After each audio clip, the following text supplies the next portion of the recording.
and Ellen and Joe and Bobby. You know, we introduced a lot of characters and really expanded the world of hunters and the hunting network in a way that was not at all explored in season one. In season one, hunting was depicted as very solitary, you know, Sam and Dean and like 5 other people maybe that they were very removed from. Yeah, and I really feel like that was a really good way to do it, because we have like a solid understanding that like the world is full of monsters and they're hiding, and only these hunters can, only like Sam and Dean at that point can really find them and kill them because they hurt people. And then season 2 is like, here's how other hunters do it because they exist. Yeah. And we lost a lot of characters this season. Like as much as like, you know, 54 on-screen deaths, like, you know, in the grand scheme of Supernatural doesn't seem like that many. We were introduced to a lot of recurring characters, and a lot of them did not survive to see another season. We lost Ash and Andy and Ava. The A trio. The little A trio. And they all did not survive the finale. You know, Gordon was incapacitated. Like the Roadhouse was burned down. So, you know, as much as we opened up the world and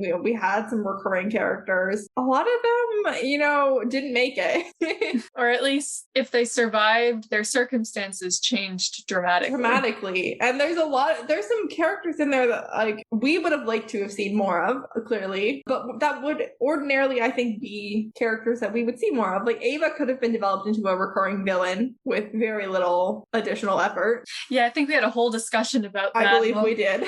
Her wasted potential. But also characters like Andy, you know, could have survived. Like there's no reason they had to kill off all the special children. They just chose to, so they could have this whole special children Hunger Games thing. Yeah. Which is fine. It would have been more interesting if they had a few special children survive, even just to serve as foils to Sam. Yeah, I mean, we've talked a lot about how we maybe, or at least I, really disagree with the like burning and like torn downness of the Roadhouse.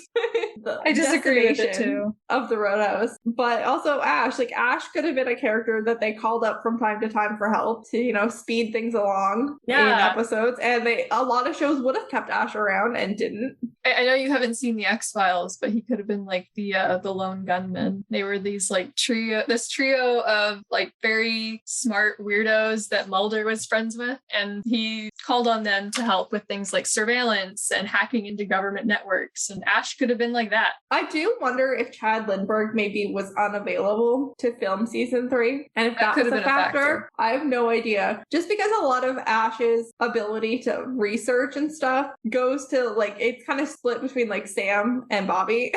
Yeah. Where, you know, Sam, you know, he's been okay at research, but he really does seem to get like really good at it, you know, into the next couple seasons. And Bobby really comes through for them, I would say, in season 3 in terms of research. Very unrealistically good at it. Yeah. And I just kind of wonder if like maybe that like could have been split and they decided not to, and they're like, okay, we have to like pick either Jim Beaver or Chad Lindbergh, and they just picked Jim Beaver either for availability or because they wanted this father figure that Bobby offered. Yeah, we can have a grouchy uncle with a library. Yeah, I mean, I love Bobby, so I would never complain about that, but I do miss Ash. Oh yeah, he was so much fun. Meredith, is there any like individual episodes that like surprised you in season 2 that you either liked a lot more or a lot less than you remember? I'm just gonna call up a list of the episodes. Yeah, no problem. I know for me personally, like the one that immediately comes to mind is Tall Tales. I remember like really loving this episode, and then we got like started to like break it down to talk about it. And I was like, this actually isn't fun. Like this is not as fun as I remember. It's still a fun episode. It introduces the trickster to us, and I do like the trickster, but it's actually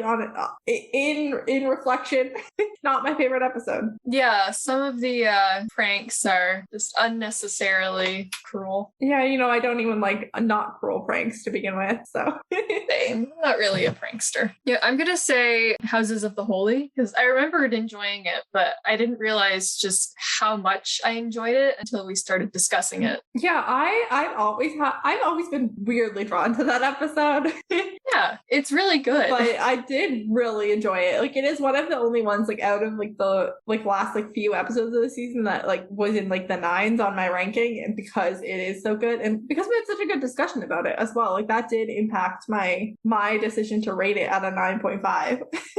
Yeah, I didn't really realize just how much there was in it to discuss until we started discussing it. And then, I realized that it really does have a lot of meaning in it. It's one I think that we'll be going back to a lot when we get into later episodes of the show, like when we get into season 4 and 5. It's one I think that I'll be going back to. It is kind of an establishing episode for Sam and Dean sit on, religious belief. Yeah, and I think it handles religion a little better than most of the show. Yeah, that's fair. Yeah, I cannot get Jared's face out of my brain when Father Gregory appears and he realizes it was never an angel. Like that face is just like in my brain. Yeah, that was really good. Yes, that was an episode that surprised me. And usually my favorite episodes to discuss are the ones with really cool monsters that I can do research on. And the research section, like the mythology section, didn't really stand out to me for this particular episode, but the episode itself is so much fun to discuss. Yeah. Is there any episodes in season 3 that you're like really looking forward to without too much detail? Well, we already recorded The Kids Are All Right, where Ben and Lisa are introduced, and I've been looking forward to talking about changelings for a very long time, and I had a great time. Yes, I'm so glad that season 3 is living up to your expectations already. That'll be out in a couple weeks for the listeners. Okay, Sin City. I know that a lot of people didn't want to sign up for that one for some reason, but I'd like it for some strange reasons that we'll get into once we record. Yeah, I'm really excited. We're having a lot of crossover guests like from other supernatural podcasts this season, so I'm like really excited about certain episodes, like just because of the people who are on them. Who's on that one? More than the episode itself. Sin City, I believe that will be Ella and Ilsa from the Cast. Ooh. Which will be fun. I'm really excited to have Beth and Jamie from Driver Fix the Podcast on for Bad Day at Black Rock. But I think in terms of like episode, like just like stuff, I'm really excited for Mystery Spot. Oh yes. There's a lot going on. I really enjoy Mystery Spot, but not the part that everyone else enjoys. I really enjoy the Sam aspects of Mystery Spot. So I'm really excited about that. I'm also really excited we're having a discussion episode with Mary from Carrying Wayward on Supernatural versus Bones. Oh, and both good shows. I am obsessed with Bones. I'm in the middle of a rewatch right now. I'm like literally midway through the show. I'm on season 6. And I love both shows. And I think that there's a lot of parallels. I do think that Bones is just straight supernatural. I gotta tell you, I just remembered this, but Audrey and I, when we were both watching like Bones and Supernaturals, there's more than one apparently. Well, the Winchesters will be out by the time there we go.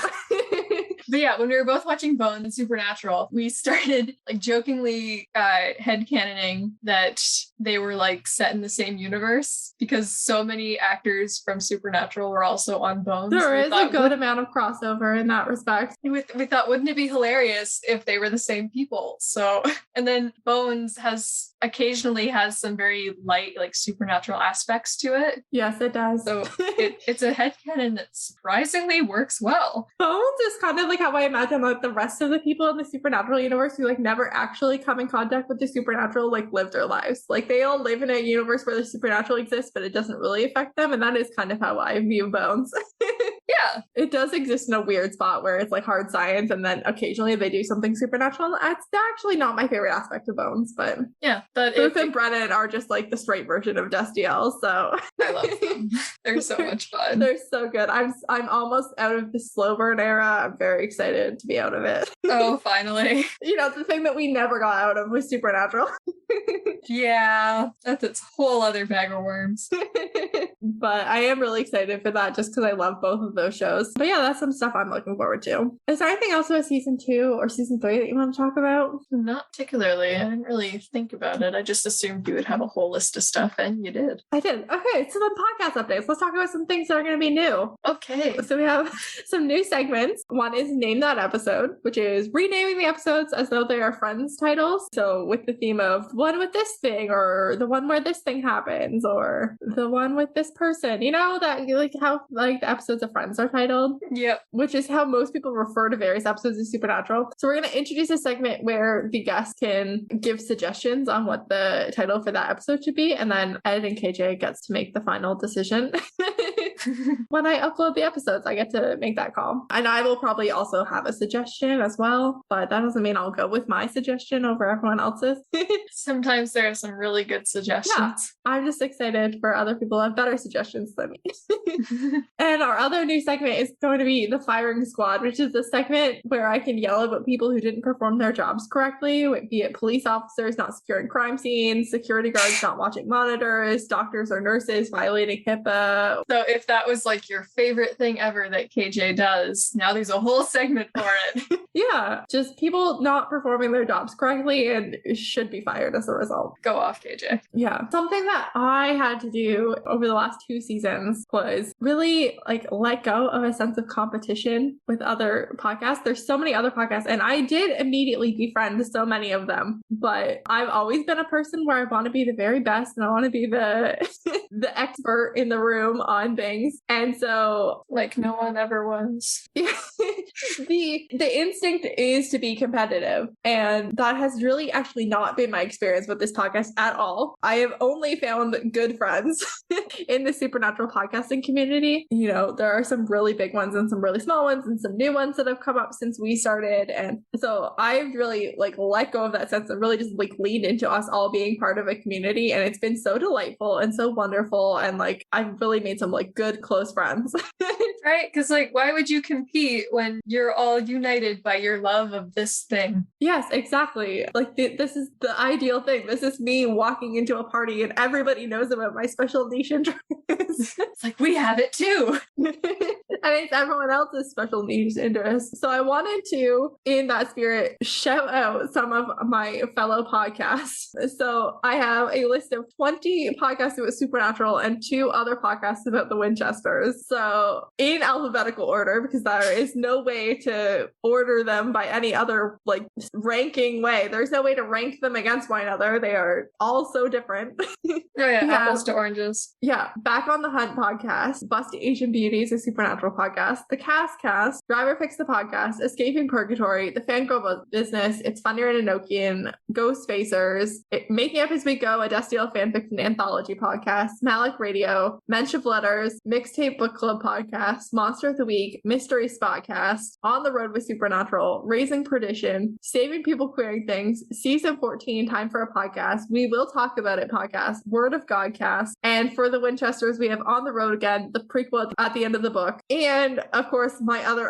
podcast, Wayward Parents, which will be about the Winchesters. We have some bonus episodes already out, and when the Winchesters starts, we will start covering the actual show.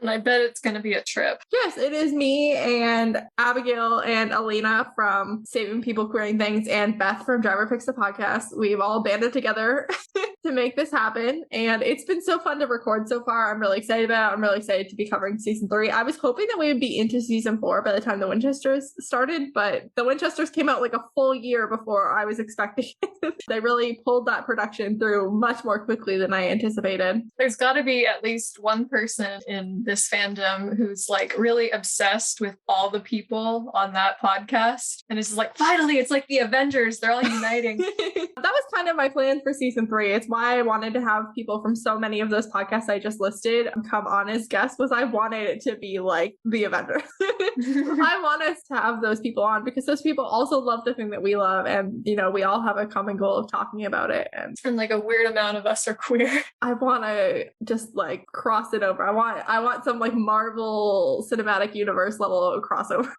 Yes, more fun that way. But yeah, I'm so excited for season. Like I can't even put it into words how excited I am for season 3. We're recording this on September 18th. So it is the anniversary of Cass's first episode, which is the first episode of season 4. And so I'm really actually excited to get through season 3 and into season 4, particularly today. But I am very excited for season 3. It is the season I remember the least about. Like I feel, as a general rule, you know, I can do a lot with a vague description of like any episode of Supernatural. I will jog my memory and I will remember vast quantities of information about it. But season 3 is kind of like a black hole in my brain where I remember a couple of episodes really well and the rest of them have just been wiped from the hard drive. And so I'm really excited to go back and get a new copy for the hard drive. That is my brain.